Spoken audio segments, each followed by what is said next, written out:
رب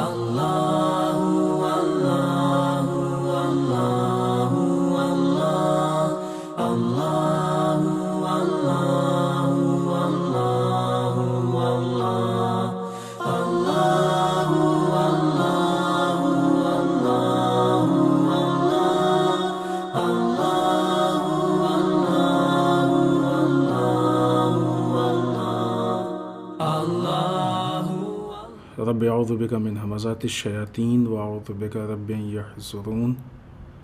بسم اللہ الرحمن الرحیم، الحمد للہ وسلام علی عبادہ الذین اصطفیٰ، ولعنۃ الدائمۃ الباقیۃ علی اعدائہم اجمعین من الآن الی قیام یوم الدین، اما بعد۔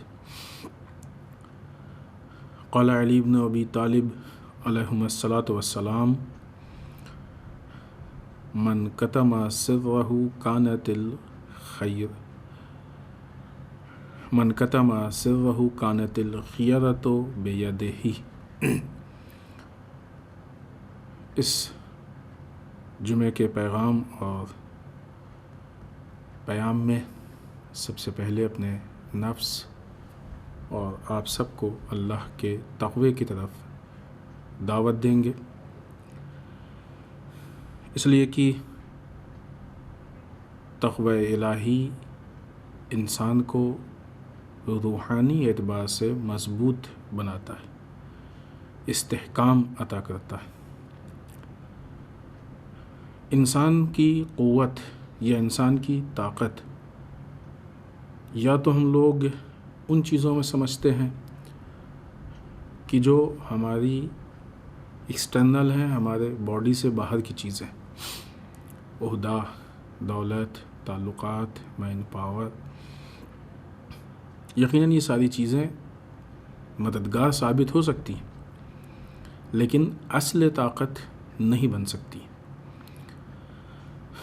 یا پھر ہم لوگ اپنی باڈی یا جسم کو مضبوط کرتے ہیں اور سمجھتے ہیں کہ یہ انسان کی طاقت ہے۔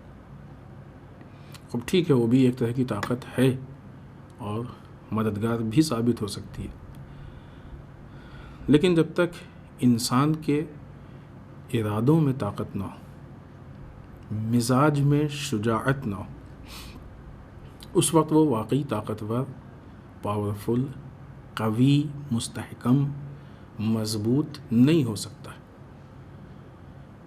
کیونکہ یہ انسان کے نفس کی صفت ہے، اور یہ طاقت سب سے زیادہ اس وقت پیدا ہوتی ہے کہ جب انسان کو اللہ پہ بھروسہ ہوتا ہے اور صرف اللہ سے ڈرتا ہے، پھر اس وقت انسان اللہ کے علاوہ کسی اور سے نہیں ڈرتا ہے۔ اور مین اسی مزاج کا نام انسان کی شجاعت ہے۔ مزاجاً انسان کسی سے ڈرتا ہے، کسی سے نہیں ڈرتا ہے، اسی سے طے ہوتا ہے کہ اس کی شجاعت یا بزدلی اس میں پائی جاتی ہے کہ نہیں پائی جاتی ہے۔ جب اللہ پہ ایمان مضبوط ہو جاتا ہے، اللہ کا خوف پیدا ہو جاتا ہے، تو اب انسان کے مزاج میں دوسروں کے ڈر ختم ہو جاتے ہیں۔ تقوی الہی یعنی انسان کے اندر ایک طرح کا اللہ کا خوف پیدا ہونا۔ خوب یہ بات ہو چکی ہے کہ دنیا میں جو خوف اور ڈر کی بات ہوتی ہے، وہ کسی کے ظلم سے ڈرنا، کسی کی طاقت کے مس یوز سے ڈرنا، لیکن اللہ میں کا جو خوف ہے وہ خشیت الہی ہے۔ نعوذ باللہ، اس کے ظلم سے ڈرنا نہیں ہے، اس کی طاقت کے، نعوذ باللہ، استغفر اللہ، مس یوز سے ڈرنا نہیں ہے، بلکہ ایک بزرگی کی بنیاد پہ انسان کے اندر خشیت کی کیفیت پیدا ہوتی ہے۔ یہ خوف اللہ کا۔ تقوی یعنی انسان کے اندر اس خوف کی بنیاد پہ ایک پرہیزگاری کی کیفیت جب پیدا ہو جاتی ہے، تو اب انسان کے اندر اس کے نتیجے میں ایک اطمینان آ جاتا ہے، اور اسی کی طرف آیات قرآنی نے اشارہ کیا ہے۔ خود صریحی آیت قرآن مجید کس کے متعلق، ایک تو کہ جس میں یہ کہا گیا ہے کہ آگاہ ہو جاؤ کہ اللہ کی یاد ہی دلوں کو مطمئن کرتی ہے۔ تو یہ خشیت الہی، اللہ کا خوف انسان کو شجاعت، کمال، طاقت اور قوت کی طرف لے کے جاتا ہے۔ آئیے اس کے بعد امیر بیان مولائے متقیان حضرت علی ابن ابی طالب علیہ الصلوۃ والسلام کا قول کہ جس میں آپ نے ارشاد فرمایا ہے من کتم سرہ کانت الخیرۃ بیدہ، جو اپنے راز کو پوشیدہ رکھے گا اس کا اختیار اس کے ہاتھ میں رہے گا۔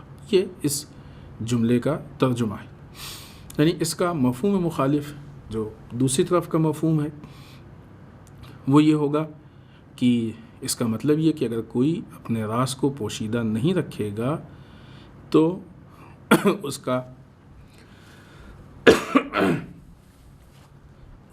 اگر کوئی اپنے راز کو پوشیدہ نہیں رکھے گا تو اس کا مطلب کہ اس کو اپنا یعنی اس کے جو اختیارات ہیں وہ اس کے ہاتھ میں نہیں رہیں گے، یا یوں کہا جائے کہ بہت سارے اختیارات اس کے ہاتھ سے نکل جائیں گے۔ مولا کائنات نے یہ جس عنوان کی طرف اشارہ کیا ہے، یہ عنوان بھی، یہ موضوع بھی انسان کی زندگی کا، وہ بالخصوص سوشل لائف کا، جب انسان لوگوں کے درمیان زندگی گزارتا ہے تو اس میں بہت اہم موضوع ہے کہ جو پریکٹیکلی اعتبار سے انسان کی زندگی کو بہت بہتر بناتا ہے۔ اور یہ واقعی ایک وہ اہم پوائنٹ ہے کہ اگر انسان اس کی رعایت کرے تو بہت زیادہ مسائل اور مشکلات اپنے آپ حل ہو جائیں گی اور خود بخود انشاءاللہ وہ کمال کی طرف اور بلندیوں کی طرف جائے گا۔ لہٰذا امام یہاں پہ ہم کو اپنے راز کے محفوظ رکھنے کے روش کی طرف اشارہ کر رہے ہیں۔ سر یعنی انسان کا راز۔ مولا کائنات نے اس کے علاوہ بھی دوسری جگہوں پہ انسان کے راز کے بارے میں کافی گفتگو کی ہے، اور یہاں پہ بھی یہ در واقع راز کے محفوظ رکھنے کے لیے یہ تاکید ہے۔ سب سے پہلے یہ کہ راز کہتے کس کو ہے، راز کے معنی کیا؟ انسان سے متعلق وہ باتیں، وہ چیزیں کہ اگر دوسروں کو معلوم ہو جائیں تو وہ اس کے لیے مشکل یا ایک بڑی مشکل کھڑی کر سکتے ہوں، ان چیزوں کو راز کہتے ہیں، یا اس کو نقصان پہنچا سکتے ہوں، اس طرح سے کوئی بھی ایسا کام کر سکتے ہو وہ، یعنی مثلا ہمارے متعلق وہ چیزیں کہ اگر دوسروں کو معلوم ہو جائیں تو وہ ہمارے لیے مشکل پیدا کر سکتے ہیں، مسائل پیدا کر سکتے ہیں، نقصان وغیرہ وغیرہ۔ مثال کے طور پہ بعض مثال میں بات واضح ہو جائے، اگرچہ راز کوئی ایسی بہت انجانی چیز نہیں کہ لوگ نہ جانیں، لیکن بہرحال بنیادی چیزوں کو ذکر ہوتے رہنا چاہیے، کیونکہ پھر وہ آہستہ آہستہ مفہوم غلط چیزوں کی طرف چلا جاتا ہے۔ مثال کے طور پہ ابھی الحمدللہ بہت اچھا ماحول ہے، اور اس بنیاد پہ کہ لوگوں کے دلوں میں اہل بیت اطہار علیہ السلام کی محبت ہو، تو ایسی کوئی مشکل ہندوستان جیسے ملک میں یا دوسری جگہوں پہ نہیں ہے، لیکن آج بھی بعض جگہوں پہ ہے، اور پہلے یہ چیز بہت زیادہ تھی کہ اگر کسی کو یہ معلوم ہو جاتا ہے کہ اہل بیت کا چاہنے والا ہے تو اس کو قتل کر دیا جاتا تھا، یا پریشان کیا جاتا تھا، یا مشکلات پیدا کی جاتی تھی۔ تو اب وہ شخص کہ جو اہل بیت اطہار علیہ السلام سے محبت کرتا ہو اور ایسے لوگوں کے درمیان میں پھنس جائے کہ جو متعصب قسم کے ہیں، جو تھوڑا سا غلط قسم کے ہیں، تو اب اگر یہ اس کی بات ان لوگوں کو معلوم ہو جائے تو اس کے لیے خطرناک ثابت ہوگی۔ لہٰذا یہاں پہ یہ راز ہے، اب اس کو چاہیے کہ اپنے اس راز کو پوشیدہ رکھے، کیونکہ اگر یہ راز اس کا فاش ہو جائے گا تو حتیٰ اس کے جان کا بھی خطرہ ہے، ورنہ نقصان کا خطرہ ہے۔ یا بعض اوقات جو ہے انسان کا راز اگر باہر آتا ہے تو پھر یہ سبب بنتا ہے کہ جو حسد کرنے والے ہیں، جو اس سے جلنے والے لوگ ہیں، وہ کام کو پورا نہیں ہونے دیتے ہیں، مشکلات ایجاد کرتے ہیں، راستے میں رکاوٹیں پیدا کرتے ہیں، کام کو مشکل سے مشکل تر بنا دیتے ہیں وغیرہ وغیرہ۔ یا مثلا ایسے حالات پیدا ہو جاتے ہیں بعض اوقات کہ اگر انسان کا راز، اس کی بات باہر آ جائے تو جو اس کے رقیب ہوتے ہیں کہ جو در واقع اپنے کو مقابلے میں سمجھتے ہیں، وہ اپنے فائدے کے لیے، مثلا ہوتا ہے بعض اوقات جیسے بزنس کی انسان کی پروگرامنگ ہوتی ہے، پلاننگ ہوتی ہے. اب یہ پروگرامنگ انسان کی اس کا راز ہے، وہ چھپا کے رکھتا ہے. اگر یہ لیک ہو جائے تو اسی فیلڈ میں دوسرا انسان بزنس کرنے والا وہ اس راز پہ عمل کر کے وہ فائدہ اٹھا لے جائے گا، اور وہ جو فائدہ اس کو ملنا چاہیے تھا وہ نہیں مل پائے گا، روک دے گا وہ. تو ہماری عام زندگی میں راز کا چھپانا، راز کا محفوظ رکھنا یہ بہت اہم چیز ہے. دیکھیں، بنیادی اعتبار سے خود زبان سے متعلق مولا کائنات نے بہت سی گفتگو کی ہے. انسان کو کب بولنا چاہیے، کتنا بولنا چاہیے، کہاں بولنا چاہیے. کہیں پہ بولنا بھی اہم ہے اور کہیں نہ بولنا اہم ہے.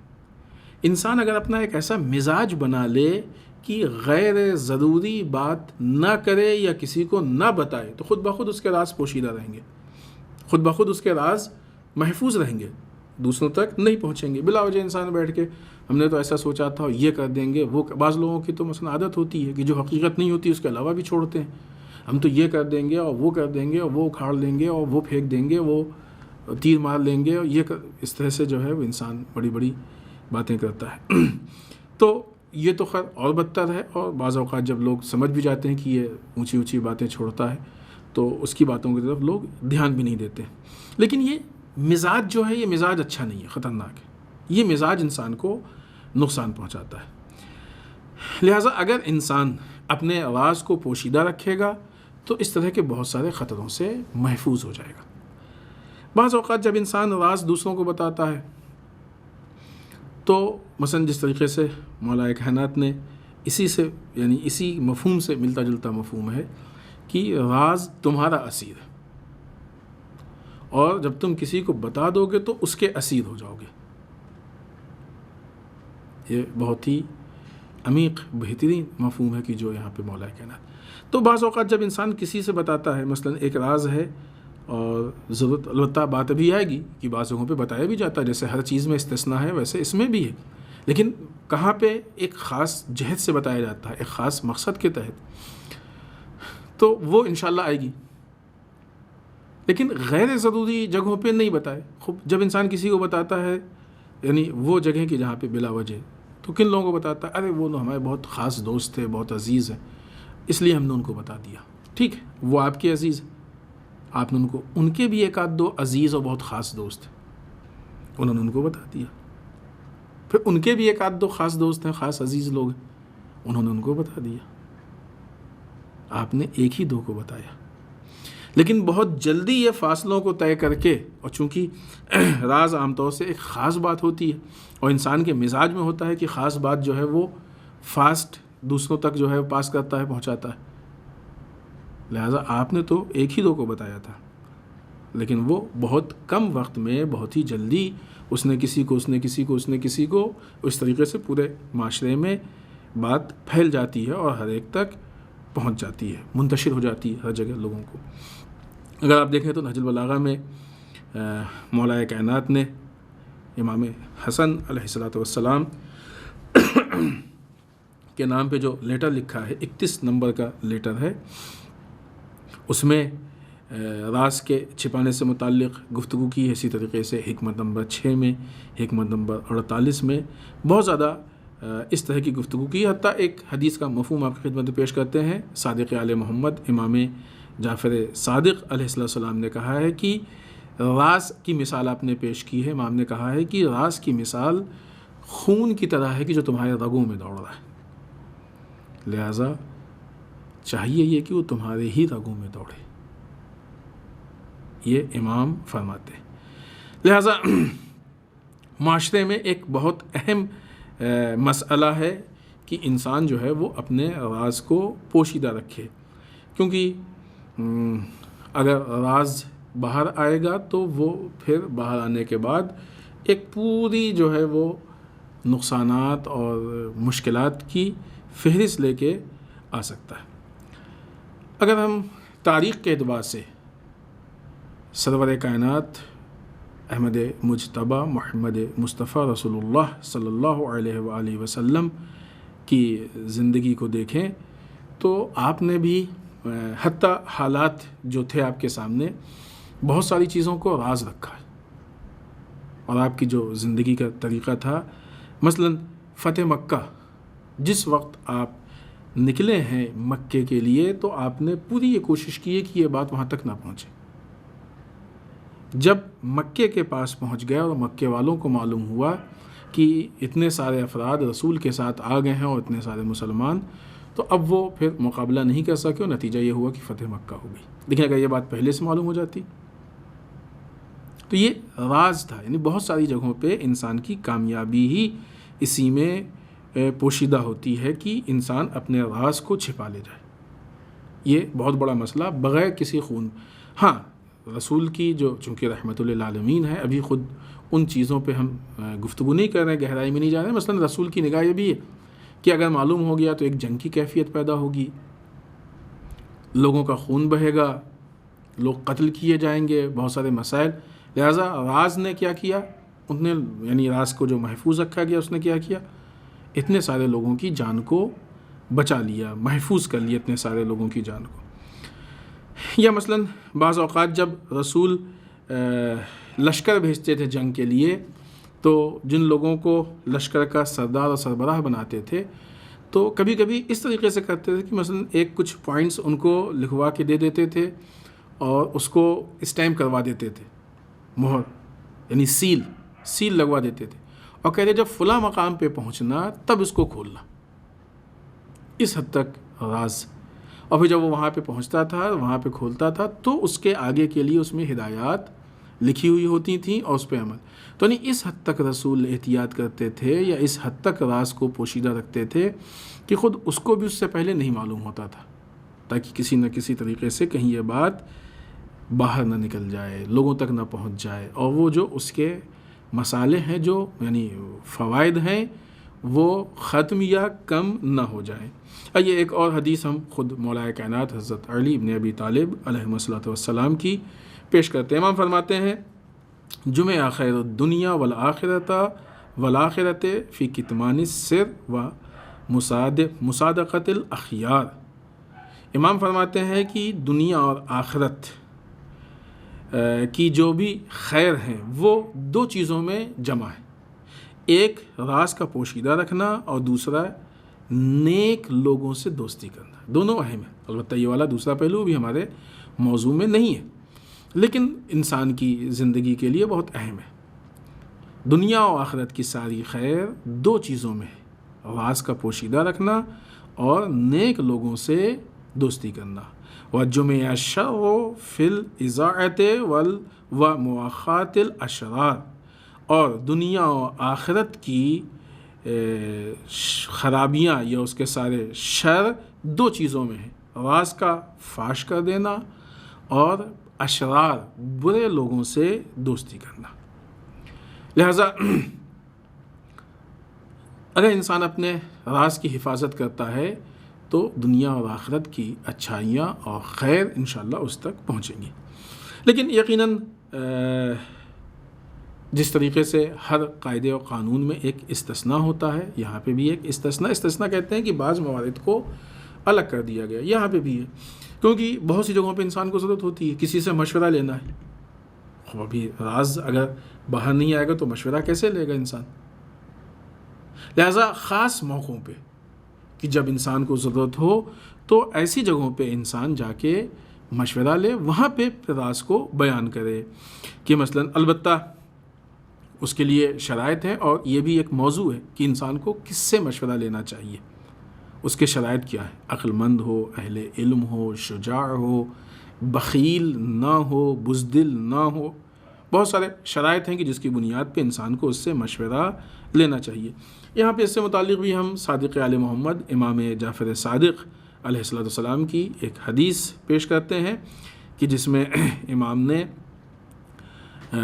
مشورے سے متعلق کچھ شرط یا باتیں بیان کی ہیں۔ ایک چوتھی شرط اس حدیث میں، پوری حدیث ہے، ایک حصہ ہم آپ کی خدمت میں البتہ صرف ایک مفہوم جلدی سے پیش کر رہے ہیں کہ امام فرماتے ہیں کہ اس پہ اپنے راز کو عیاں کرو کہ یعنی جس سے تم کو اس موضوع میں مشورہ لینا ہو، اور اس موضوع میں جو تم جانتے ہو حد اقل اتنا یا اس سے بہتر جانتا ہو، اور تمہارے راز کو پوشیدہ رکھے۔ یعنی ایسا نہیں ہے کہ مثلا جس چیز کے بارے میں ہم جانتے ہیں اور سامنے والا اتنا بھی نہیں جانتا، تو ابھی اس سے اگر ہم مشورہ لیں گے تو ظاہر سی بات ہے کہ بہت زیادہ مشورے میں کیفیت و کوالٹی نہیں ہوگی۔ یا ایک آدمی کے بارے میں ہم کو معلوم ہے کہ مشورہ تو دے دے گا لیکن راز کو تمام معلوم ہے، فلاں آدمی جو ہے وہ اس کا یہ راز ہے، یہ مسئلہ اس کے اندر پایا جاتا ہے، ہم سے مشورہ لینے آیا تھا۔ بعض اوقات ہوتا ہے کہ انسان کسی چیز کا علاج کرانا چاہتا ہے، اس چیز کو اپنا ہوتا ہے، بعض بیماریاں ہوتی ہیں انسان چھپاتا ہے، راز رکھتا ہے، اور بالفرض حالانکہ کچھ ایسے پروفیشن ہوتے ہیں کہ جہاں پہ انسان واقعی راز رکھتا ہے۔ اب ہر آدمی پہنچتا ہے ڈاکٹر کے پاس، ڈاکٹر ہر ایک کی بات کو اگر بتائے تو ظاہر اتنا وقت بھی نہیں ہوتا ہے، تو اب اگر مثلا کوئی ایسا ہے کہ جو بتا دیتا ہے ہر ایک کو، تو علاج تو کر دے گا لیکن یہ بات لوگوں تک معلوم ہو جائے گی۔ یا مثلا کہیں پہ کسی کا اختلاف ہو گیا اور گیا کسی سے اس نے فیصلہ کرا لیا، اس نے فیصلہ تو کر دیا، بھائی بھائی کے اختلاف کا، ہسبینڈ وائف کے اختلاف کا، بھائی بہن کے اختلاف کا، جھگڑے کا، ساس بہو کے اختلاف، لیکن وہ پورے بتا رہے فلاں کے یہاں معلوم ہے ایسا ایسا معاملہ ہے۔ تو یہ بھی انسان دیکھے کہ وہ کم سے کم راز کو لوگوں کے سامنے بیان نہ کرے بلکہ راز کو پوشیدہ رکھے۔ خوب، اس کے متعلق اور بھی بہت ساری چیزیں ہیں، لیکن ابھی یہاں پہ اتنا وقت نہیں کہ ان چیزوں کو بیان کیا جائے۔ آئیے اس کے بعد جو موجودہ حالات ہیں اس میں گفتگو کرنا ہے۔ آنے والے ایام میں اگلے ہفتے انشاءاللہ عید ہے۔ اللہ ہم سب کو توفیق دے کہ ہم لوگ اپنی سعادتوں کو بڑھا کے اور اس عید فطر کو سعادتوں کے ساتھ منا سکیں، اور ہماری تقوی میں، سعادت میں، دینداری میں، اخلاص میں انشاءاللہ اضافہ ہو۔ جیسا کہ فطرے کے لیے سب کو معلوم ہے کہ جیسے ہی چاند کی تصدیق ہو جائے شب عید، فطرہ واجب ہو جاتا ہے، گھر کے جتنے بھی ممبر ہیں سب کا فطرہ واجب ہو جاتا ہے۔ اگر کوئی ایسا مہمان ہے کہ جو اس کے گھر میں جسے کہتے ہیں نا کھانا کھانے والوں میں اس کا شمار ہوتا ہو تو اس کا فطرہ واجب ہو جاتا ہے، لیکن اگر وقتی طور پہ کوئی کسی کے آیا ہے اور ایک کپ چائے پی کے یا افطاری کر کے چلا گیا تو ایسی صورت میں فطرہ واجب نہیں ہوتا ہے۔ فطرے کی مقدار ہے کہ پر ہیڈ 3 کلو جو غالب غذا ہے، گیہوں یا چاول، جو بھی غالب غذا ہے جس حساب سے ہم کھاتے ہیں، جو اس کا یا تو وہ نکال دیں، وہ ظاہر بات سخت ہوتا ہے کہ مثلا انسان ہر آدمی کے لیے 3 کلو چاول یا گیہوں نکالے، پھر دینا بھی سخت ہوتا ہے، تو اس کا آسان راستہ یہ ہے کہ جو اس کی مارکیٹ ویلیو ہے اس اعتبار سے انسان کیلکولیٹ کر کے وہ 3 کلو کا جو بھی بنتا ہے وہ پر ہیڈ انسان نکال دے، یہ فطرہ ہے۔ پھر اس کے بعد اس کے مستحقین کی فہرست ہے اور معتبر افراد بھی ہیں کہ جو اس کو مستحقین تک پہنچاتے ہیں۔ البتہ وہ ہماری ذمہ داری ہے کہ یا تو ہم خود مستحق تک پہنچائیں یا کسی ایسے معتبر کو دیں کہ جہاں ہم کو یقین ہو کہ مستحق تک واقعی پہنچ جائے گا۔ دوسری چیز جو موجودہ حالات میں ہے وہ یہ بیماری اور بہرحال وبا کی شکل اختیار کرتی جا رہی ہے، بلکہ کہا جا سکتا ہے کہ ایک وبا ہے، کورونا وائرس۔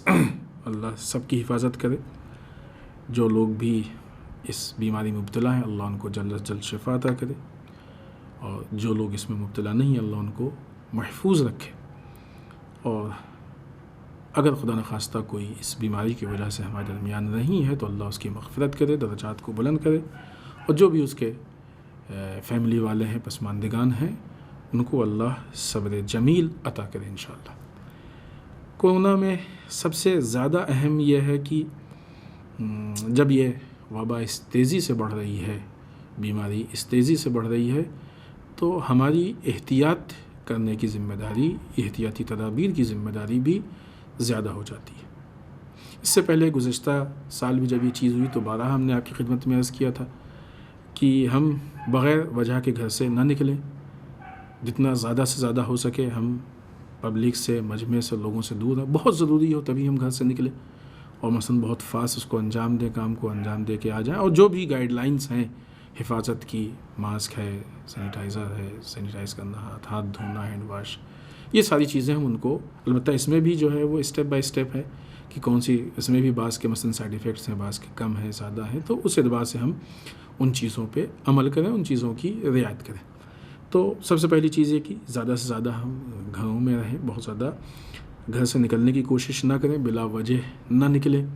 ہمارے مراجع کی بہت ساری گائیڈ لائن ہیں، ان کو ہم اگر معلوم ہے، نہیں معلوم ہے تو معلوم کریں، اس پہ عمل کریں۔ مراجع نے بھی کہا ہے کہ معاشرے سے دور رہیں، ایسا نہ ہو کہ ہم، بعض اوقات لوگوں کو مثلا یہ بڑا وہ ہوتا ہے کہ نہیں ہم کو تو کچھ نہیں ہونے والا ہے، لیکن اگر یہ وائرس کسی کے اندر آ جاتا ہے تو ہو سکتا ہے کہ شاید اس کے لیے اثر انداز نہ ہو، لیکن یہ وسیلہ اور ذریعہ بن جاتا ہے کسی اور تک پہنچانے کے لیے۔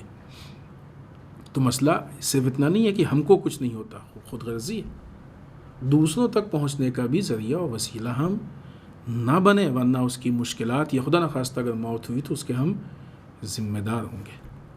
لہٰذا جتنی زیادہ سے زیادہ ہو سکے احتیاط کریں، لوگوں سے دور رہیں، سوشل ڈسٹینسنگ یا ہینڈ واش، ان چیزوں پہ کی رعایت کریں، یا اس کے علاوہ جو بعض دوسری چیزیں بیان کی گئی ہیں، اسٹیم لینا یا گرم پانی پیتے رہنا، اس طرح کی چیزوں پہ۔ البتہ اتنے زیادہ نسخے آ رہے ہیں سوشل میڈیا پہ، ہر نسخے کا تجربہ بھی نہ کریں، کیونکہ بعض ایسے نسخے ہیں کہ جس کے جو سائیڈ ایفیکٹس ہیں وہ بھی ڈاکٹر بتا رہے ہیں کہ فلاں چیز کے زیادہ استعمال سے جو ہے وہ سائیڈ ایفیکٹس ہو رہے ہیں، وہ تو بہرحال یہ ڈاکٹرز کے نگرانی میں ان چیزوں میں ہم احتیاط یا علاج جو بھی ہے کریں، ہر ایک کی بات پہ عمل نہ کریں۔ ایک بہت بڑی چیز جو ہے جو سوشل میڈیا پہ دیکھنے میں آتی ہے، عموماً جب کسی کا انتقال ہوتا ہے، کوئی بیمار ہوتا ہے، تو وہ اطلاع جو متعلقین ہیں ان کو دی جاتی ہے۔ ابھی کورونا کے زمانے میں یہ اطلاع تھوڑا زیادہ ہے، فلاں جگہ پہ اتنے لوگ مر گئے، فلاں جگہ پہ، اب وہ لوگ کی جن کو خبر بھی نہیں ہے، جو پہچانتے بھی نہیں ہیں، ان کو بھی اطلاع مثلا ہو جاتی ہے کہ فلاں جگہ پہ اتنے لوگ مر گئے، اتنے نہیں، اس سے جو لوگ مریض ہوتے ہیں ان کے اندر گھبراہٹ پیدا ہوتی ہے، یا بیماری کے بڑھنے کی جو اطلاع ہوتی ہے وہ ایک سالم لوگوں کے اندر بھی گھبراہٹ پیدا، تو تھوڑا سا سوشل میڈیا پہ ہم لوگ کنٹرول، البتہ جو لوگ ایک طرف سے اس طرح کی خبر ڈال رہے ہیں وہ بھی کنٹرول کریں، لیکن جو استعمال کر رہے ہیں وہ بھی تھوڑا اپنے استعمال پہ کنٹرول کریں، بہت ضروری استعمال کریں، غیر ضروری استعمال نہ کریں۔ اس طرح کی نگیٹو خبریں بہت زیادہ لوگوں کی سوچ اور فکر میں تبدیلی پیدا کرتی ہیں، کیونکہ یہاں پہ جو بہت بڑا مسئلہ ہے وہ یہ کہ اس بیماری سے لوگوں کے اندر خوف نہیں پیدا ہونا چاہیے، ذرا بھی نہیں ڈریں، جیسے ہی علامتیں ظاہر ہوں پہلی فرصت میں علاج کرا لیں، تو یقیناً کوئی بہت بڑی چیز نہیں ہے، ڈاکٹرز بہت آسانی سے لوگوں کو، الحمدللہ بہت سارے لوگ ہیں کہ جو صحت یاب ہو رہے ہیں، ان کو شفا مل رہی ہے، ٹھیک ہو رہے ہیں اور ٹھیک ہو جاتے ہیں الحمدللہ۔ خدا نخواستہ جب بے احتیاطی ہوتی ہے تب پھر حالات جو ہیں وہ سنگین ہوتے ہیں اور مشکلات پیدا ہوتی ہے، یا پھر جو ہے وہ انسان اندر سے اتنا ڈرا ہوا ہوتا ہے، خوف ہوتا ہے، تو پھر وہ انسان کی باڈی کو کمزور کر دیتا ہے، وہ بیماری سے لڑنے میں اس کو مشکل پیش آتی ہے۔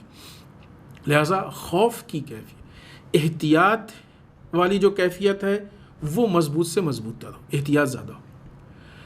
خوف والی کیفیت وہ ختم ہونی چاہیے، ڈر نہیں پیدا ہونا چاہیے، کیونکہ خوف والی کیفیت بیماری کو مضبوط کرتی ہے اور بیمار کو کمزور کرتی ہے، لیکن احتیاط بیماری کو کمزور کرے گی، حتیٰ ختم کر دے گی۔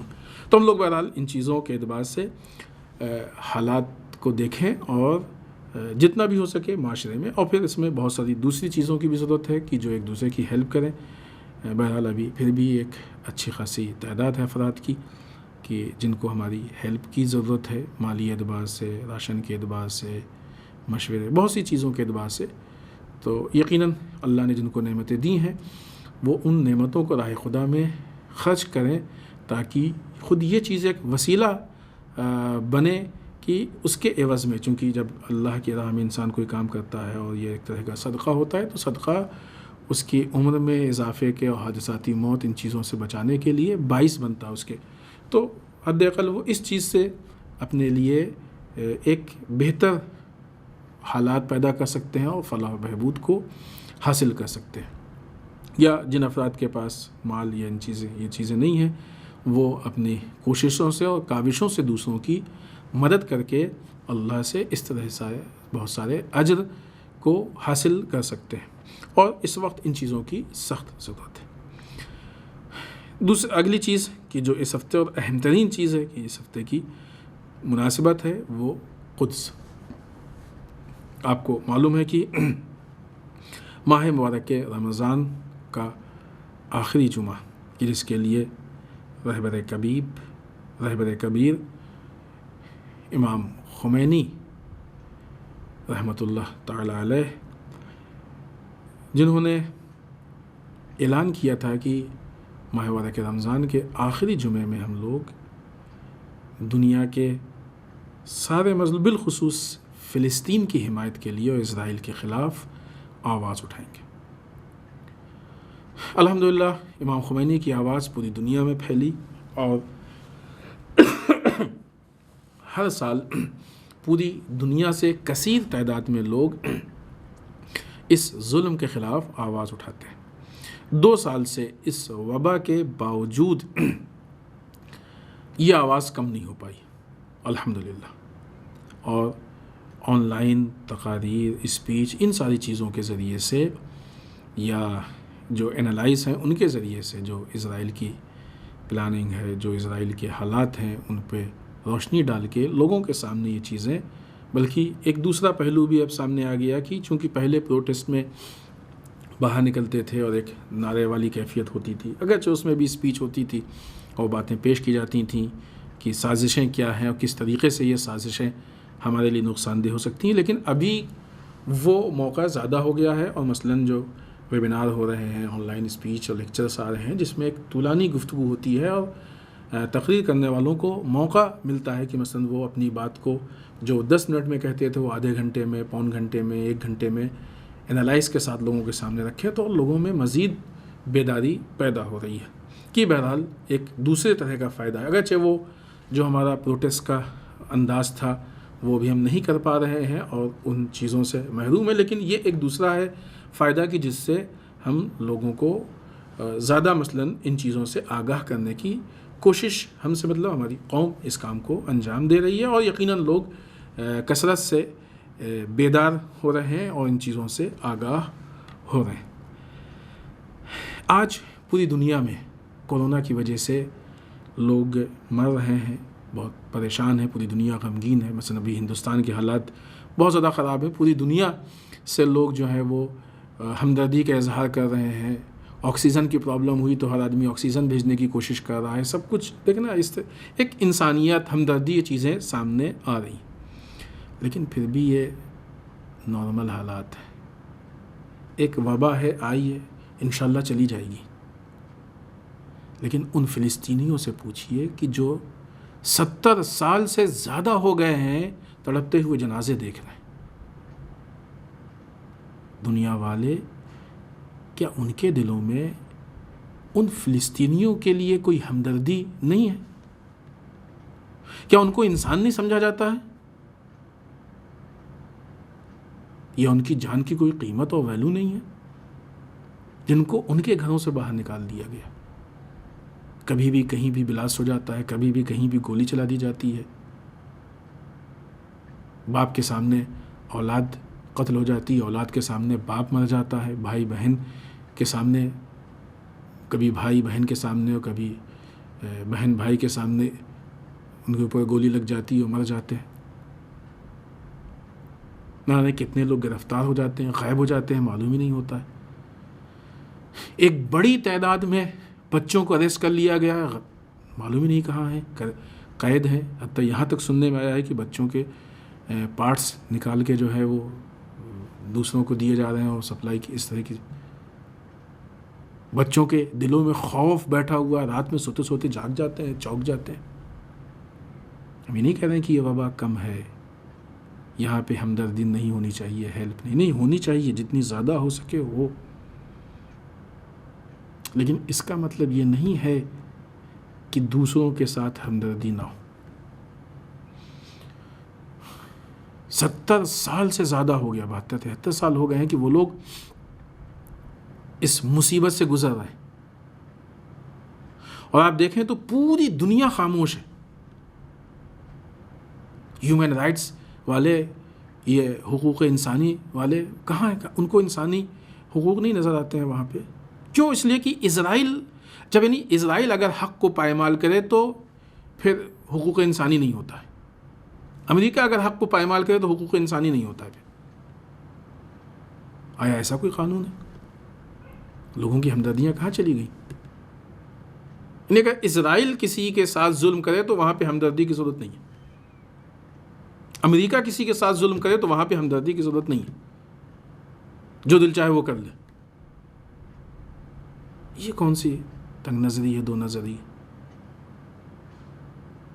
پورا میڈیا پریس خاموش ہے. اتنے بڑے پیمانے، پورے ملک پہ قبضہ ہو گیا ہے.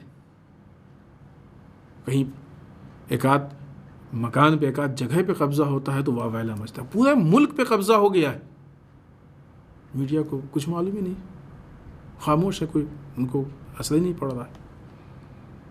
اتنے بڑے پیمانے پہ لوگوں کو قتل کیا جا رہا ہے. اتنی لاشیں اکثر جو ہے وہ گرتی ہیں، اور یہ ہوتا ہے وہ ہوتا ہے. پوری آبادی اجاڑ دی گئی ہے. خبر ہی نہیں میڈیا کو. خود آپ دیکھیں قدس کے موقع پہ پوری دنیا میں اتنے بڑے پیمانے پہ پروٹیسٹ ہوتا ہے، میڈیا کو کچھ معلوم ہی نہیں ہو پاتا. خبر ہی نہیں، چپ ہے، خاموش. ابھی جو موجودہ حالات میں انڈیا میں ہم بہت سارے چینلز کی ناانصافی دیکھ رہے ہیں. ہمیں معلوم ہے کہ مثلاً ہندوستان کے حالات کیا ہیں اور یہ چینلز کیا پیش کر رہے ہیں اور کیسے حالات کو تبدیل کر رہے ہیں، خیانت کر رہے ہیں. انٹرنیشنل لیول پہ بھی یہی کام ہو رہا ہے. انٹرنیشنل لیول پہ میڈیا اسرائیل کا پٹھو ہے، کیونکہ نیوز ایجنسیاں مین یوں کہا جائے کہ اکثر اسرائیل کی نیوز ایجنسیاں. یہ کسی موقع پہ ہم نے یہ بات عرض کی تھی. پہلے یہ ہوتا تھا کہ جب کہیں پہ کوئی حادثہ سانحہ واقعہ ہوتا تھا تو ہمارا میڈیا آزاد تھا. ہر چینل کے نمائندے پہنچتے تھے، وہاں سے رپورٹنگ کرتے تھے. لہٰذا اگر کسی کی نگاہ سے ایک بات رہ جائے تو دوسرا اس کو بیان کر دیتا تھا، دوسرے کو دکھ جاتی تھی. یا کوئی اگر ایک بات کو چھپانا چاہے تو دوسرا نہیں چاہتا تھا، ساری باتیں پبلک کے سامنے آ جاتی تھیں. لیکن آج جب ایجنسیز کے ہاتھ میں ہیں تو اب چینلز کے نمائندے نہیں جاتے ہیں وہاں پہ رپورٹنگ کے لیے. ابھی ایجنسیز کے نمائندے ہیں، وہ رپورٹنگ کرتے ہیں اور وہ یہ نیوز ان لوگوں کو دیتے ہیں. لہٰذا وہ جب چاہتے ہیں جن چیزوں کو چھپا لیتے ہیں، اور جن چیزوں کو چاہتے ہیں نہیں بھی ہوتی ہے تو وجود میں لے آتے ہیں. آج آپ دیکھیں پوری دنیا میں اتنے بڑے پیمانے پہ ظلم ہو رہا ہے، اتنے سارے مسائل ہیں. کس طریقے سے میڈیا سارے مسائل کو توڑ مروڑ کے اپنے حساب سے بیان کر رہا ہے. کس کو معلوم ہے کہ فلسطین میں اتنا قتل عام ہو رہا ہے، اتنا بڑا ظلم ہو رہا ہے؟ میڈیا کی ناانصافی ہے انٹرنیشنل لیول پہ. حتیٰ میڈیا ماحول چینج کر دیتا ہے. جس طریقے سے یہاں پہ آپ دیکھیں ٹھیک ٹھاک بہت پرامن طریقے سے زندگی گزار رہے ہیں. ہندو مسلم میں بھائی چارگی ہے، دوستانہ ہے، سب کچھ ہے، ایک دوسرے کے وقت پہ کام آتے ہیں، ایک دوسرے سے تعلقات ہیں. لیکن میڈیا کس طریقے سے پیش کرتا ہے؟ اسی طریقے سے انٹرنیشنل لیول پہ آپ دیکھ لیجئے جو مسلمانوں کی شکلوں کو پیش کیا گیا ہے، جو جہاد کی شکل کو پیش کیا گیا، یہ میڈیا کی خیانت ہے. میڈیا خائن ہے کہ جو حالات کو بد سے بدتر کہہ رہا ہے. اس بیچ ظاہر سی بات ہے کہ حقیقت چھپتی نہیں ہے.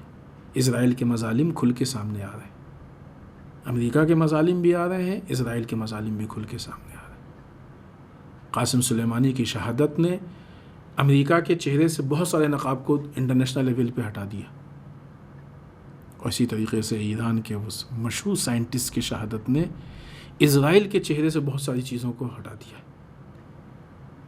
اسرائیل کے چہرے سے بہت سارے نقاب اتر گئے. ایک علمی شخصیت کا اس طریقے سے اتنی بڑی پلاننگ کے ساتھ، اتنے دنوں کی پلاننگ کے ساتھ قاتل، یہ خود ایک کوشچن مارک ہے کہ جو اسرائیل کا ایک بہت بڑا جرم ہے. اگرچہ آپ دیکھیں خود اس سانحے میں بھی میڈیا نے جس طریقے سے اس پہ گفتگو ہونی چاہیے اور بات پیش ہونی چاہیے نہیں پیش کی، ناانصافی کی۔ لیکن بہرحال ان ساری چیزوں کے باوجود بھی یہ پورا ایسا سسٹم ہے کہ یہ دن بہ دن بد سے بدتر حالات میں جا رہے ہیں۔ بس بہت زیادہ وقت نہیں ہے، ہم جلدی سے کچھ ایک پوائنٹ خود سینچری ڈیل کے بارے میں پیش کریں۔ اس سے پہلے بھی ہم لوگوں کے درمیان سینچری ڈیل پہ گفتگو ہو چکی ہے۔ صرف یادآوری کے لیے کہ سینچری ڈیل ایک ایسا منصوبہ ہے کہ جو امریکی صدر، البتہ سابق صدر ابھی نہیں ہے، ڈونلڈ ٹرمپ کی حکومت نے یہ کہہ کے کہ ہم فلسطین کے مسئلے کو ہمیشہ کے لیے اس کا حل پیش کر رہے ہیں، اس اعتبار سے پیش کیا تھا۔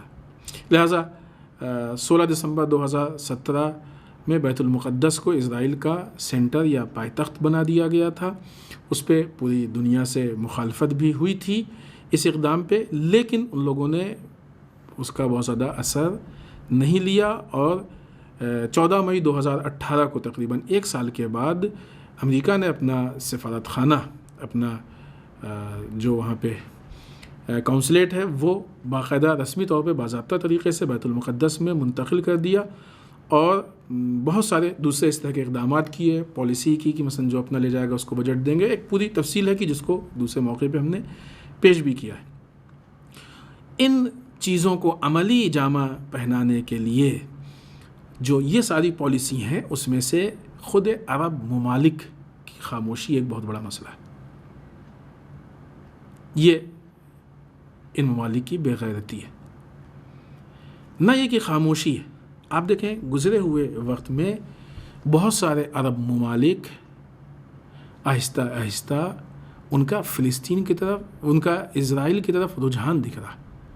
یہ ان کے خائن ہونے کی دلیل ہے، اور یہاں پہ یہ معلوم ہوتا ہے وہ کہ کتنے بڑے دیندار ہیں اور کتنے بڑے مسلمان ہیں، کس حد تک اسلام کے ساتھ ہیں وہ، جو اپنے قبلہ اول کے ساتھ نہ ہو۔ مسئلہ فلسطین کا مسئلہ، جس کو ایک سیاسی اور پولیٹیکل مسئلہ نہیں، یہ صرف سیاسی نہیں ہے، یہ مذہبی مسئلہ ہے۔ یہ اور بات ہے کہ مذہب اور سیاست دو الگ چیزیں ہیں ہی نہیں، لیکن وہ لوگ کی جو اس نگاہ سے دیکھتے ہیں، وہاں پہ ہمارے انبیاء کی قبر ہیں، وہ جگہ ہے کہ جس کے لیے قرآن مجید نے ذکر کیا ہے، وہ جگہ ہے کہ جہاں پہ ہمارا قبلہ اول ہے، بہت سارے ہماری اسلامی اور ہماری مذہبی میراث وہاں پہ موجود ہیں۔ لیکن اسی کے ساتھ ساتھ اسلام یہ کہتا ہے، اور خود مولا کائنات حضرت علی بن ابی طالب علیہ الصلوۃ والسلام کی جو رسول کے بعد عالم اسلام کی متفقہ ترین شخصیت، انہوں نے اسی ماہ رمضان میں آخری وقت میں وصیت کی، مظلوم کے حامی و مددگار بن جاؤ، ظالم کے مقابلے میں آ جاؤ۔ کیوں یہ ساری تعلیمات؟ خود اسلام میں بہت زیادہ، خود رسول اللہ صلی اللہ علیہ وسلم کی حدیثیں ہیں اور بے انتہا روایات ہیں کہ جس میں آپ نے آواز دی ہے، کہ جس میں آپ نے لوگوں کو کہا ہے کہ اگر کوئی مسلمان تم کو پکارے ہو، تم اگر جواب نہ دو تو تم مسلمان نہیں ہو۔ سارے مسلمانوں کی مثال ایسے ہی جیسے باڈی کے پارٹس ہوں، اگر ایک پارٹ کو تکلیف ہوتی ہے تو دوسرا پارٹ جو ہے وہ اس کے بچاؤ میں آ جاتا ہے، تو اس کے دفاع میں آ جاتا ہے۔ خب یہ روایات کہاں گئیں؟ مسلمانوں کی ایک بے غیرتی یہ کہ مسئلہ فلسطین پہ خاموش ہیں، اور اس سے بڑی بے غیرتی یہ کہ آج وہ اسرائیل کے ساتھ کھڑے ہو رہے ہیں۔ نہ یہ کہ تم مظلوم کے حامی نہیں ہو، تم بلکہ الٹا ظالم کے حامی بن گئے ہو۔ خب ایسے جتنے بھی اسلامی ممالک ہیں، ان کو مسلمان کی نگاہ سے دیکھنا مشکل ہو رہا ہے۔ یہ حال یہود ہے، یہودیوں کے حامی ہیں، یہ زائونزم کے حامی ہیں۔ لہٰذا یہ خود جو مسئلہ ہے، یہ بہت عجیب مسئلہ ہے کہ جو واقعی غور و فکر والا ہے، اور یہاں پہ ضروری یہ ہے کہ اس طرح کے جو خائن ممالک ہیں ان کے خلاف بھی آواز اٹھائی جانی چاہیے۔ بہرحال اس نام نہاد جو منصوبہ ہے، جو سینچری ڈیل ہے، کہ جو ایک بہت بڑی سازش ہے کہ جس کو اس طریقے سے پیش کیا گیا ہے کہ اس سے فلسطین کا مسئلہ ہمیشہ کے لیے حل ہونے والا ہے. یہ ہمیشہ کے لیے حل نہیں ہونے والا ہے، بلکہ فلسطین کا مسئلہ ہمیشہ کے لیے ختم ہونے والا ہے کہ فلسطینیوں کو انصاف یعنی نہیں ملے گا، جو کہ ممکن ہی نہیں ہے. ممکن ہی نہیں ہے کہ ایسا ہو. ان کے اس پلاننگ میں ایک بات جو آئی ہے کہ مثلاً امریکی سفیر ڈیوڈ فریڈمین نے اس منصوبے کے لیے 3 اہم خصوصیات کو کسی جگہ پہ ذکر کیا تھا، وہ ہم آپ کی خدمت میں پیش کر دیں کہ اسرائیل کا مغربی کنارے پہ مکمل تسلط. فلسطین میں جو ظاہر اسرائیل کا خود اپنا کوئی وجود تو نہیں تھا، فلسطین پہ ہی قبضہ ہے، تو جو مغربی کنارے ہے اس پہ مکمل کنٹرول، تسلط. علاقے میں اسرائیل کے لیے ہمیشہ کے لیے امن، پیس، سالمیت. دنیا جو ہے وہ خطرے میں ہو لیکن اسرائیل سالم ہونا چاہیے، یہ ان کے پلان ہے. اور تیسرا پوائنٹ کہ بیت المقدس کو ہمیشہ کے لیے اسرائیل کا پائے تخت یا سینٹر بنانا. لیکن جو حالات ہیں، جو انالائز ہیں، ٹھیک ہے، ظاہری اعتبار سے وہ دوسرے ممالک سے تعلقات قائم کر لے، دوستی کر لے، کچھ بھی کر لے، لیکن حقیقت حال یہ ہے کہ مظلوم کی ہی جیت ہوتی ہے اور ظالم فنا و برباد ہوتا ہے، چاہے وہ کتنے بڑے پیمانے پہ ہو. اسرائیل کی بربادی اب دکھنے لگی ہے. رہبر معظم نے 25 سال کا وقت دیا تھا، اور یقیناً 25 سال نہیں ہوں گے اسرائیل برباد ہو جائے گا اور فلسطین آزاد ہو جائے گا. لہٰذا قدس کے موقع پہ انشاءاللہ جب حالات بہتر ہوں گے تو ہم لوگ پروٹیسٹ کریں گے، لیکن جب تک نہیں ہے اس وقت میڈیا اور سوشل میڈیا کے ذریعے سے آواز اٹھانے، یہ ہماری مذہبی، انسانی، اخلاقی، اسلامی ہر اعتبار سے ذمہ داری، اس کو ہم فراموش نہیں کر سکتے. اور مسئلہ صرف اسرائیل و فلسطین کا نہیں ہے، دنیا کے ہر مظلوم کی حمایت اور ہر ظالم کے خلاف آواز اٹھانا ہے ہماری ذمہ داری.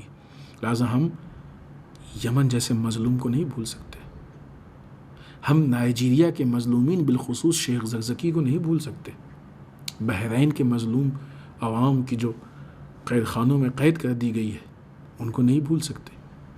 دنیا کے جس کونے میں بھی ظلم ہو رہا ہے اس کے خلاف ہم کو آواز اٹھانا ہے، اور بالخصوص اپنے ملک میں کہ جہاں پہ حکومت کے اعتبار سے اس وقت ایک ظلم کی فضا قائم ہو رہی ہے.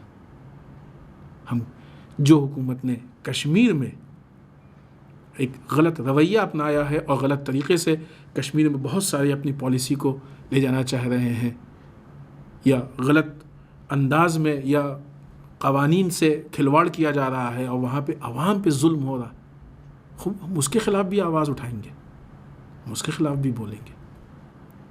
یہ وہ حالات ہیں کہ جن کو فیس کرنا، یہ قدس یعنی دنیا کے ہر مظلوم کی حمایت اور ہر ظالم کے خلاف آواز اٹھانا، اور یہ ہم سب کی ذمہ داری ہے. ماہ مبارک رمضان میں انسان اپنی بھوک و پیاس اور بہت ساری چیزوں، اور بالخصوص ابھی وبا کی وجہ سے جب انسان کے اندر محرومیت اس طرح کی پیدا ہو رہی ہے تو شاید ان مسائل کو زیادہ درک کر سکے، زیادہ محسوس کر سکے. آخر میں بارگاہ پروردگار میں دعا کرتے ہیں پالنے والے ہم سب کو اعمال صالحہ کی توفیق عنایت فرما.